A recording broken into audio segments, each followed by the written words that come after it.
টানা ৯ দিন ধরে পাল্টাপাল্টি হামলা চালিয়ে যাচ্ছে ইরান ইসরায়েল। শুক্রবার স্থানীয় সময় ভোরে মধ্য ইসরায়েল ও তেল আবিবের কাছে গবেষণা কেন্দ্র ওয়াইজম্যান ইনস্টিটিউট সহ একাধিক স্থাপনায় হামলা চালায় ইরান। জবাবে ইরানের গুরুত্বপূর্ণ পারমাণবিক স্থাপনার অঞ্চল ইস্পাহান সহ দেশটির পশ্চিমাঞ্চলে থাকা ক্ষেপণাস্ত্র উৎক্ষেপণ কেন্দ্র লক্ষ্য করে দফায় দফায় হামলা চালায় দখলদার ইসরায়েল। একই সঙ্গে নাতাঞ্জ পরমাণু স্থাপনাকেও লক্ষ্যবস্তু বানায় তারা। এছাড়া বেশ কিছু ইরানি ড্রোন ভূপাতিত করার দাবিও করে ইহুদি বাহিনী। এদিন ইরানের কুদস ফোর্সের কমান্ডার সাইদ ইজাদি ও রেভলিউশনারি গার্ডস বাহিনীর কমান্ডার আমিন পৌর জোতকি নিহত হয়েছেন বলে দাবি করেছে Israel.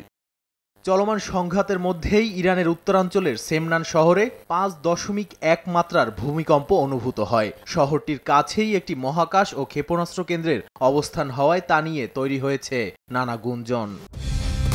Colour expert, George sap এবং মাইল্ড অন হ্যান্ডস টেকনোলজি সমৃদ্ধ অরিক্স ক্রিস্টাল ওয়াশ আপনার লন্ড্রি এক্সপার্ট।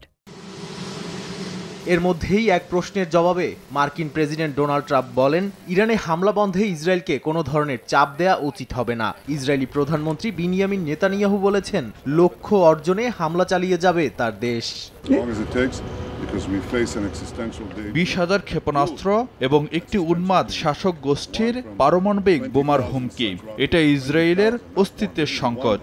যতদিন লাগবে ততদিন লড়ব।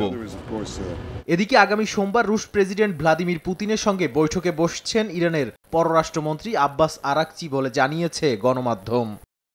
নাদিম মারজান, সময় সংবাদ।